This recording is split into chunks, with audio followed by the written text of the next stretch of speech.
মহা তপস্বিনী সুবল কন্যা। আমি মহা হতভাগিনী দুঃখী মাতা আজ তোমাকে অভিশাপ দিত। যে প্রকারে আমার বংশের বিনাশ হয়েছে, সেই প্রকারে তোমার চোখের সামনে তোমার যাদব বংশের বিনাশ হবে। পশুর ন্যায় সমস্ত যাদব একে অপরের রক্ত পান করবে, আর বাছুরের ন্যায় সমস্ত যাদব বালক ক্রন্দন করবে।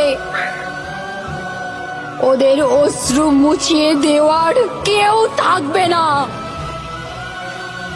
তোমার নগরীয় সমুদ্রে নিমজ্জিত হবে। আর তুমি কোন জঙ্গলে একলা অশক্ত এক বৃদ্ধ পশুর ন্যায় এক শিকারীর হস্তে তীরবিদ্ধ হবে।